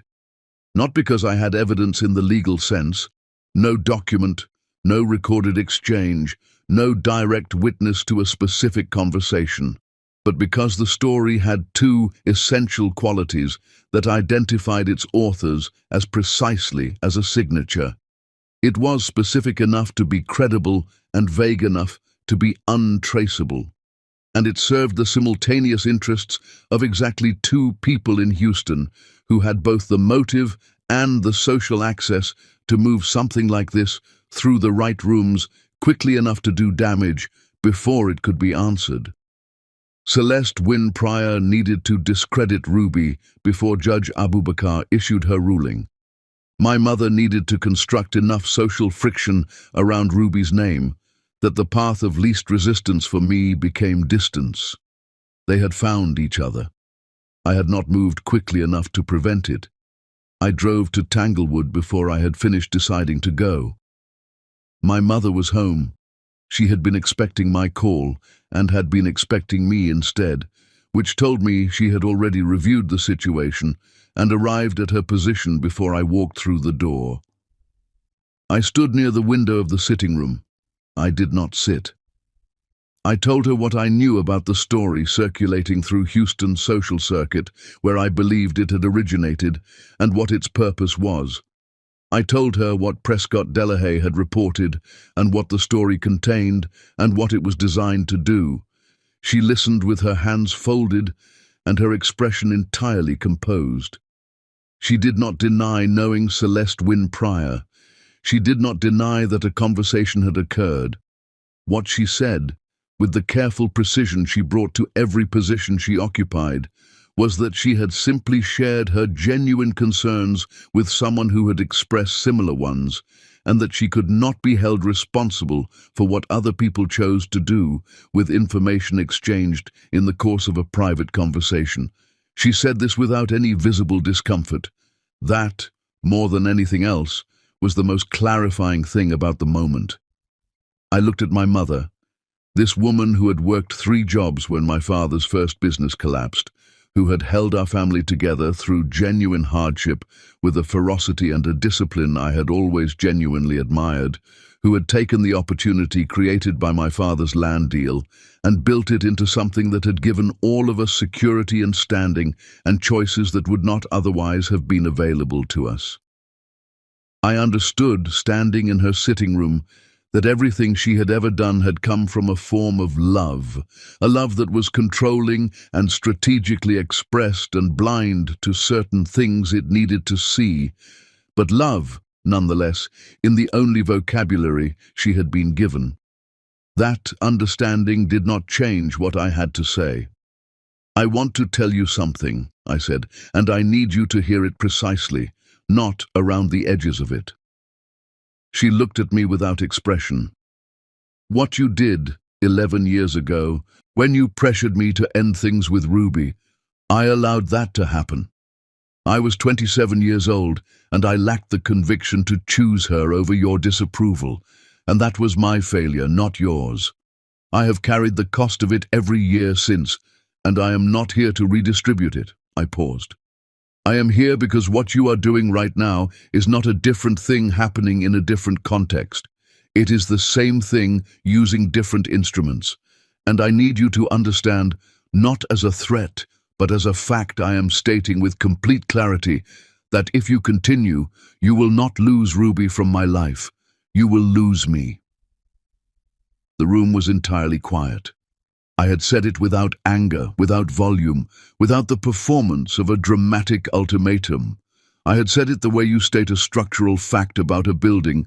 Here is what will happen if this load is applied to this wall. Not a warning, a description of physical reality. My mother looked at me for a long time. Something moved across her face that I had not seen there in 38 years of watching it. Not defeat. Norma Stanley has never done defeat. It is not in her constitution. Something more complicated. The recognition of a man standing in front of her, who had at some point she had not precisely identified, grown into someone she had not fully accounted for. The recognition that her son was no longer the 27-year-old who had absorbed her pressure without resistance. "I hear you," she said finally. 3 words. Not an apology, not a capitulation, the precise acknowledgement of a woman of considerable pride, conceding that something had been said that required her to revise her understanding of the situation. I nodded once. I left. Ruby texted me that evening. A single sentence. "I heard about the rumor. I need a few days to think." I wrote back, "Take what you need. I'm here." She did not respond. She did not call. 4 days passed. On the first day, I went to my office and managed the morning adequately, and the afternoon not at all. I sat at my desk and stared at documents I could not concentrate on and thought about the particular texture of waiting, the way it settles into the chest with a weight that is not quite pain but is located in the same general territory. On the second day, I drove to Sunnyside. I parked on the residential street where Ruby had grown up, a block of modest frame houses and one-story brick homes on wide lots, carrying the particular quality of a neighborhood that has been through significant difficulty and has not been fully restored from it, but has endured with a stubborn, unperforming dignity that is its own form of courage. Oleanders in several front yards. A man washing his truck 3 houses down, the water running bright across the hot pavement. 2 children on bicycles moving slowly up the block. I sat in my car for 40 minutes. I was trying to understand something I had never adequately understood from a distance, what it had cost a 9-year-old girl to grow up on this street after her mother died, in Dorothea Wynn's house, with no safety net and no family name and no external evidence that the world intended to offer her anything, and to construct from those materials a woman of the particular quality and substance that Ruby Layla had become. I was trying to feel the actual distance between where she had started and where she had arrived, not to claim any part of that journey as mine, but to understand its true dimensions before I asked her to take any further step forward with me. I owed her that understanding, not the intellectual version I had been carrying, the felt version, the one that arrives in the body rather than the mind and does not leave when you drive away. On the 3rd day, I wrote her a message, 4 sentences, honest and plain, and containing nothing that required anything from her in return. I looked at it for a long time, then I deleted it. Not because it was dishonest, but because it was unnecessary. Because what Ruby needed from me during those 4 days was not my words arriving in her phone, but my demonstrated capacity to be patient and present, and still without demanding acknowledgement of my patience. The message, however sincere, would have been about my discomfort rather than her need. I deleted it and sat with the quiet. On the 4th day she called. I answered on the first ring. Her voice was not fragile or burdened. It was the voice of a woman who had used 4 days the way she used every resource available to her, with full intentionality, extracting precisely what they had to offer, and arriving on the other side with her position clarified and her direction established. I needed to be certain, she said, that what I was feeling had nothing to do with the legal situation or the pressure from both our families or the specific vulnerability of being in Houston for the first time in 11 years. I needed to separate all of those variables and examine what remained when they were removed. And, I said, what remains, she said carefully and without ornamentation, is that I trust Dorothea's judgment more than I distrust my own fear. She called you for a reason. She called Dwight for a reason. She built what she built around me for a reason. Dorothea Wynne did not make decisions carelessly or sentimentally. If she decided you were worth calling, I owe it to her judgment to find out whether she was right. I was quiet for a moment. What does that mean for us? I said. It means, Ruby said, that I am willing to find out. On my terms, at my pace, with the complete and unambiguous understanding that the first time you choose someone else's comfort over my dignity, we are finished, permanently and without negotiation. Yes, I said, I mean that, Grayson. I know you mean it, I said. That is precisely why I said yes, without hesitation. Outside my window, the Houston night had settled into its familiar amber sprawl. Somewhere across the city, in a rental on Alameda Road, a woman who had built everything she had from the raw material of loss and abandoned expectation was sitting with her phone and her clarity and one carefully measured willingness to take a risk she had sworn off 11 years ago. I thought about 4 days of silence. I thought about 40 minutes parked on a street in Sunnyside, trying to understand something in my body that I had only ever understood in my head. I thought about a message written and deleted, and the specific, uncomfortable discipline of choosing stillness when every instinct was pushing toward action. She had been doing the harder version of all of this for 11 years. 4 days was the very least the situation required of me. I understood that now, without qualification. Chapter 9. What she said when she called back. The ruling came on a Thursday morning, 2 weeks after the hearing. Dwight called me at 8:53. He did not open with pleasantries. Dwight never did when he had a result to deliver. He said, Judge Abubakar ruled in Ruby's favor, full ruling. The will stands as written. The Belfort Avenue property transfers to Ruby Layla. Fitch has 45 days to file a notice of appeal, and based on the record, I do not expect him to. There is nothing substantive to appeal. I thanked him and ended the call, and sat at my desk for a moment, not looking at anything in particular, allowing the full weight of what had just been confirmed to arrive without rushing it along. Not a procedural compromise, not a narrow decision that left room for further contest. A full ruling in favor of a handwritten document that Dorothea Wynne had composed 3 years before her death and placed where it would be found. The final deliberate act of a woman who had spent her last months making sure that the person she loved most would not be left unprotected. I called Ruby immediately. She answered before the first ring had fully completed, which told me she had been awake and waiting, phone in hand, for some time before my call arrived. Dwight rang me as well, she said. Her voice was steady and quiet, and held something underneath the steadiness, not quite emotion in the way the word is commonly used, but the specific release of a sustained, disciplined pressure, the particular exhale of someone who has been holding something with great care for a very long time and has finally, with full authority, been given permission to set it down. It is done, I said. Yes, she said. A silence. Not uncomfortable. The silence of two people sitting inside, a moment that has finally arrived and does not require language to justify its significance. I want to go to the house, she said. Today, this morning. Will you come? Yes, I said. Tell me when. We met on Belfort Avenue at 10:15. The house was a single-story brick home on a wide South Park lot, built in the early 1960s for working families who wanted something solid and permanent and entirely their own. A covered front porch with 2 concrete steps, a storm door with a decorative aluminum screen, a mature pecan tree in the front yard spreading its canopy across the porch in the morning light.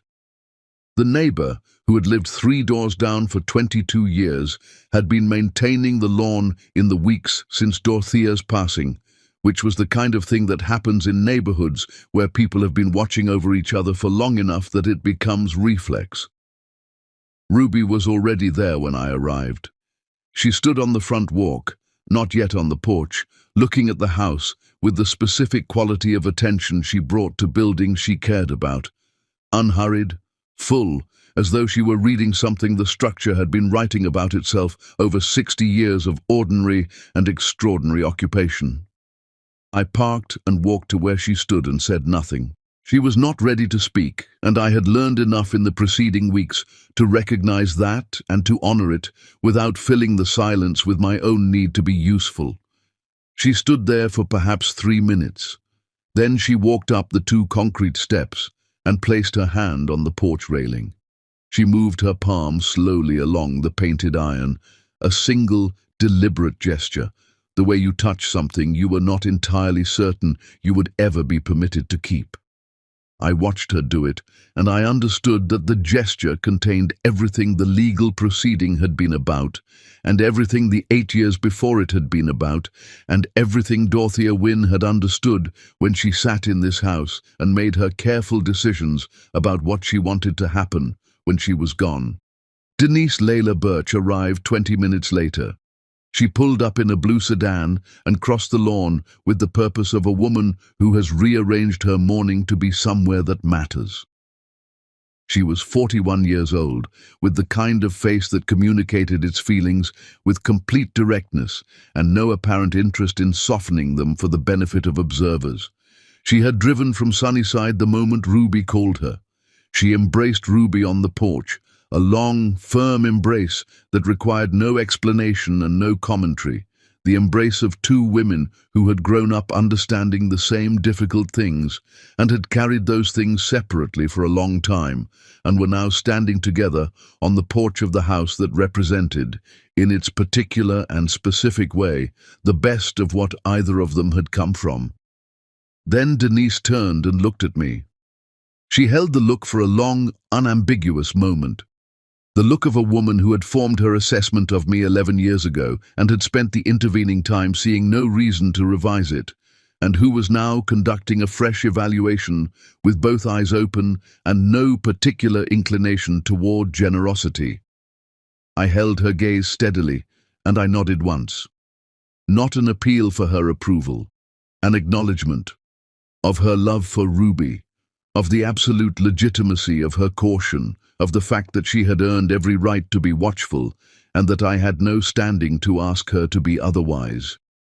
The nod said, "I know exactly what you are doing, and I am not asking you to stop." Denise held the look for another moment. Then she returned her attention to Ruby. "Come inside," Ruby said. "I want to see what the house needs." We spent 2 hours in that house. Denise moved through it with the practical inventory of a woman already calculating what restoration would require, what needed cleaning, what needed repair, what could be recovered, and what had to be replaced. Ruby moved through it differently, slowly, touching things, pausing in doorways, standing in rooms that held particular weight for lengths of time that had nothing to do with assessment and everything to do with memory. The kitchen, where Dorothea had fed a 9-year-old girl who arrived with nothing. The small back bedroom that had been Ruby's for 7 years.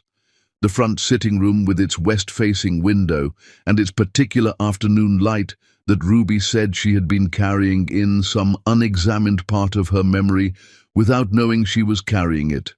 I stayed in the background and was useful when usefulness was specifically required, lifting a box from the back room, noting a section of porch railing that would need attention, helping Denise assess the floor under a piece of furniture. Otherwise, I was present and quiet, and I let the house be what it needed to be, for two women who had arrived with history, and grief and love wound so tightly together, they had become a single, complex thing. In the early afternoon, while Denise worked through the kitchen, Ruby came and stood beside me on the front porch. We stood in the pecan tree's shade without speaking for a while. "She would have liked this," Ruby said finally. "Knowing it came to this, the house full again." "Yes," I said. "I think she planned on it." Ruby looked at me. "Dorothea never did anything by accident," she said. "Every decision she made had a considered purpose behind it. The phone calls she made before she died, to you, to Dwight, to whoever else we don't yet know about, those were not impulses. She had thought through every piece of what she was building." "I know," I said. "She was giving me a running start," Ruby said quietly. "She understood what Celeste would do. She knew I would arrive in Houston alone and underprepared for what was waiting, so she put people in position before I got here." A pause. "She spent her last months building a structure around me that I didn't know I was walking into until I was already inside it." Her voice was not broken, but it was full in a way that the word full cannot adequately contain, carrying everything she felt about a woman who had loved her with that particular precision, who had expressed love not as feeling, but as forethought, not as warmth, but as architecture. I did not offer comfort. She was not broken and did not need comfort. I stood beside her under the pecan tree and let her feel the full weight of what she was feeling, which is the only genuinely honest thing one person can offer another in a moment that belongs entirely to them. After a while she straightened. Her breathing settled. "I want to ask you something," she said. "Ask me," I said. "The 4 days," she said, "when I went quiet. What did you actually do?" I told her about the first day at my desk, the morning that produced adequate work, and the afternoon that produced nothing.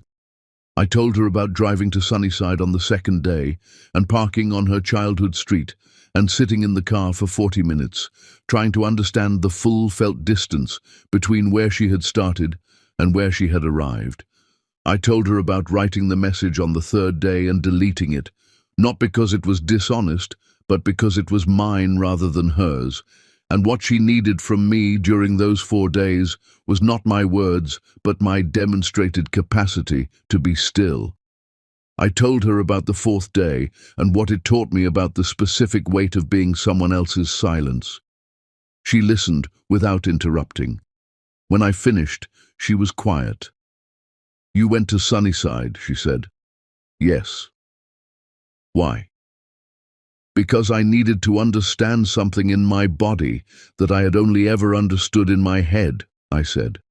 "I needed to feel the actual dimensions of what you built and where you built it from before I asked you to take another step forward with me. It seemed like the minimum the situation required." Ruby looked at the street in front of Dorothea's house for a long time. A car passed slowly. The pecan tree moved slightly in the warm air. "That," she said carefully, "is the first thing you have done that Dorothea would have recognized as the right instinct." It was the most significant thing she had said to me since the parking lot outside Bradshaw Carter Memorial. I received it with the full weight it carried and said nothing in return, because some things deserve the respect of silence rather than the impulse to fill it. Denise appeared in the doorway behind us. She looked at me. She looked at Ruby. She looked at the street with the expression of a woman in the process of revising a long-held position with the reluctance and the care that genuine revision requires. "I'm getting lunch," she said. "There's a catfish place on Martin Luther King that's been there since before either of you were born. You coming or not?" It was not forgiveness. It was not an endorsement. It was a practical woman leaving a door open precisely as far as she had decided, in this moment, that it should be open. No further, but genuinely open. Ruby looked at me. "Yes," I said. "I would like that very much." Denise went inside for her bag without comment.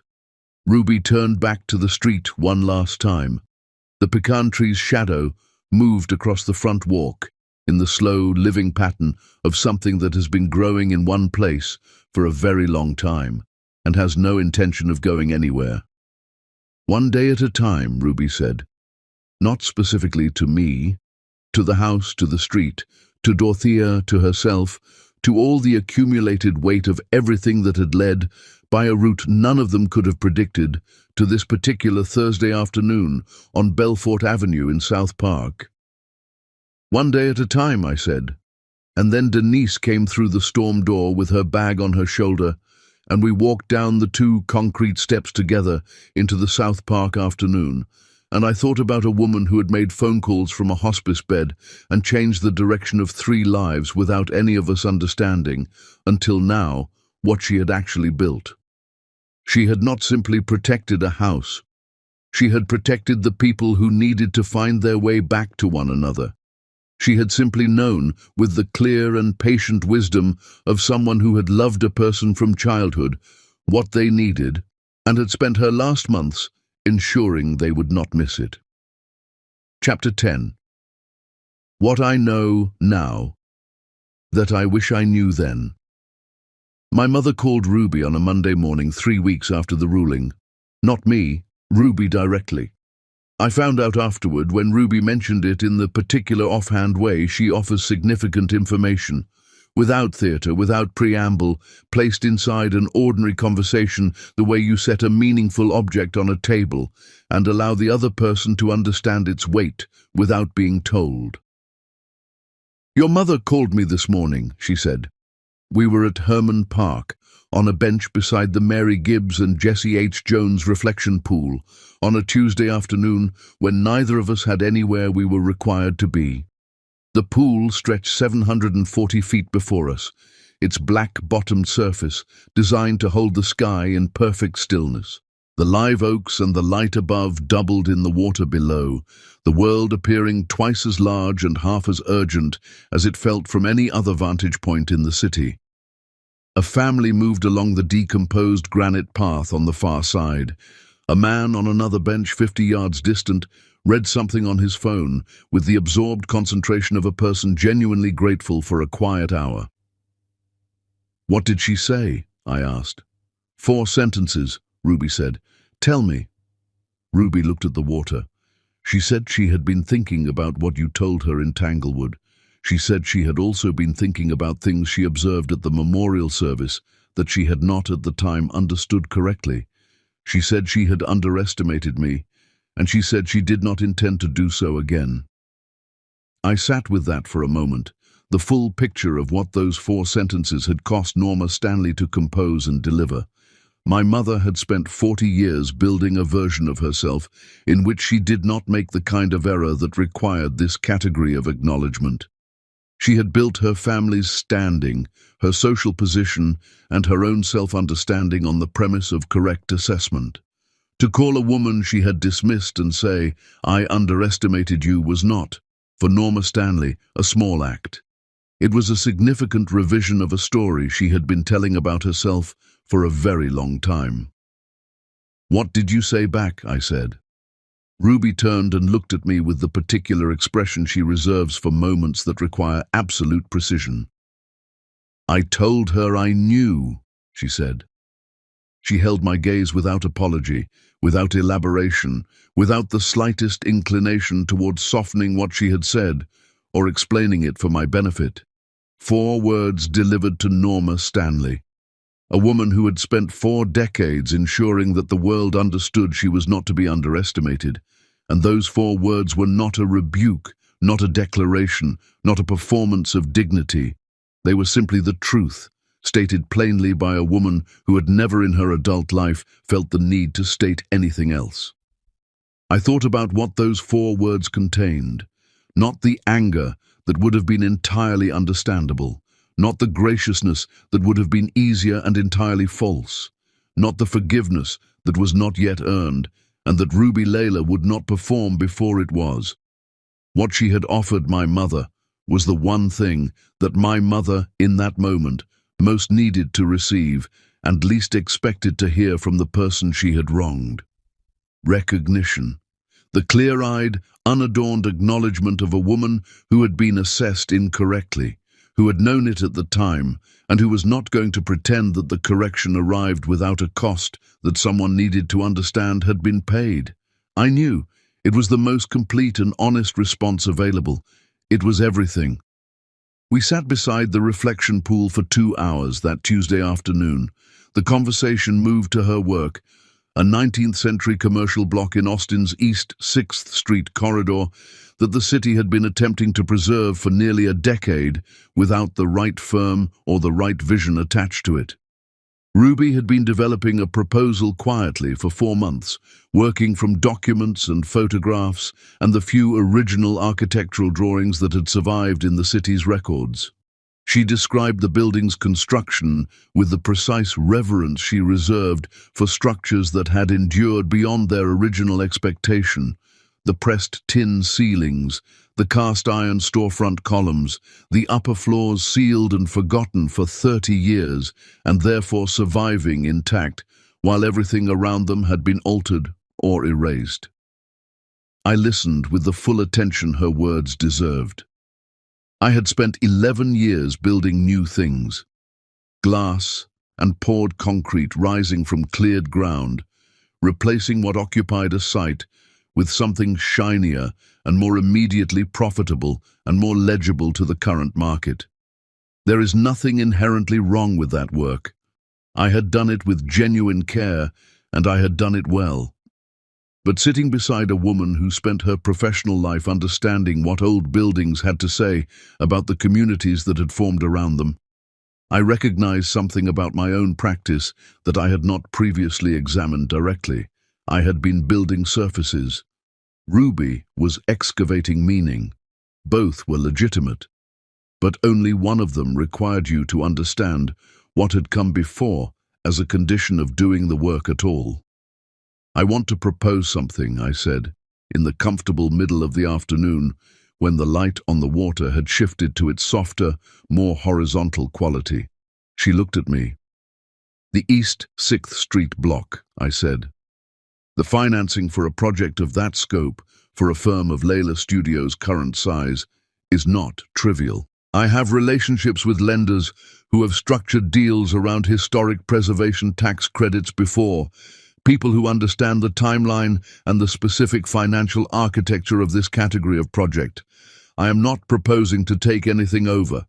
I am proposing to be useful in one specific, bounded way that keeps the project entirely yours and keeps the credit precisely where it belongs." Ruby studied me with the assessing steadiness I had come to recognize as her version of complete engagement, the expression she wore when something was receiving her full, unfiltered attention. "What do you want in return?" she said. "Nothing," I said. "That is not the transaction I'm describing." "Every arrangement has terms," she said. "Then the terms are this," I said. "You take the project. You build what you have been seeing in those documents for 4 months. And when the work is done, when that building is restored and occupied, and the city can finally see what you saw in it when no one else was paying attention, I get to be one of the people who knows that you did it." She looked at the water for a long moment. "That is a very unusual term," she said. "I know," I said. "It is also the honest one." The sun had moved lower. The live oaks cast their long afternoon shadows across the reflection pool, and the water held the light the way its black bottom had been designed to, doubling everything above it, making the sky and the trees appear to exist in 2 registers simultaneously, the real and the reflected, each equally present. I have built a great deal in this city. I have put the Stanley name on buildings that will outlast me by decades. I have closed transactions that moved significant capital through Houston's economy and created value that was real and measurable and earned through genuine work. I've done these things, and I've done most of them with care, and I want to be honest about what none of them produced. Not one floor of one building, not one signed document, not one moment of standing in something I had helped create has felt like this Tuesday afternoon feels. I want to be precise about the reason. It is not simply that Ruby Layla is sitting beside me, though she is, and that matters to me in ways I do not have adequate language for. The reason is something both simpler and more difficult than that. I am, for the first time in 11 years, sitting fully inside my own life, not observing it, not moving through the days with the competent detachment of a man who has constructed an impressive exterior around an interior he has quietly given up on.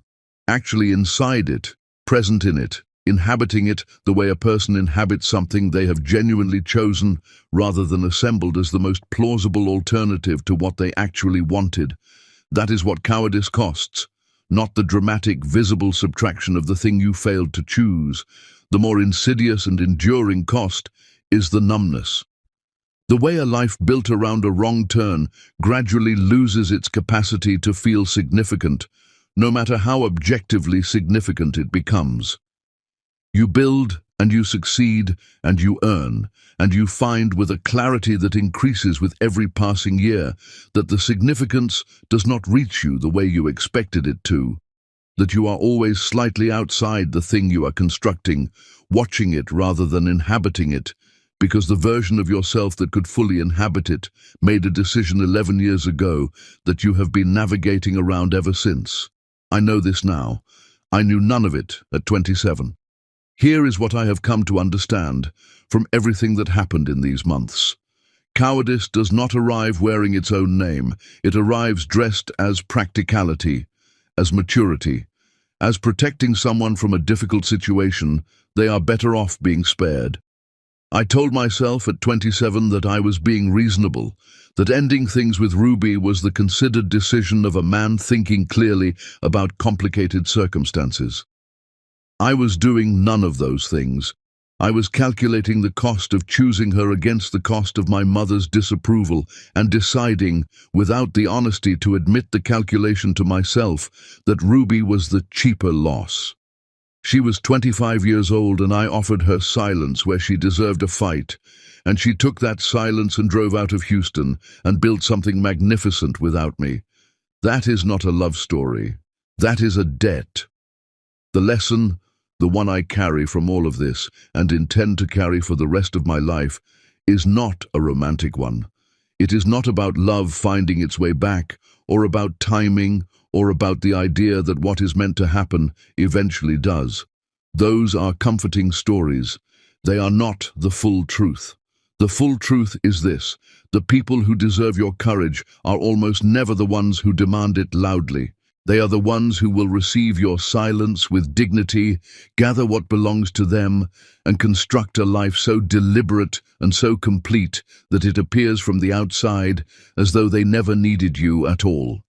They build that appearance with great intentionality because they have learned through necessary experience that need is a vulnerability they cannot safely display. By the time you understand what you allowed to walk out the door, the question is not whether you are sorry. Regret is the easy part. It costs nothing and changes nothing. The actual question, the one that matters, the one that requires something of you, is whether you have become, through the slow and often uncomfortable work of honest self-examination, someone worth their time, not in the dramatic moments, not when the audience is watching and the right choice is obvious. In the ordinary, accumulating days when no one is observing, when there is nothing heroic about it. When consistency is the only currency that means anything, and the only way to build it is to show up, clearly and without calculation, one unremarkable day after another.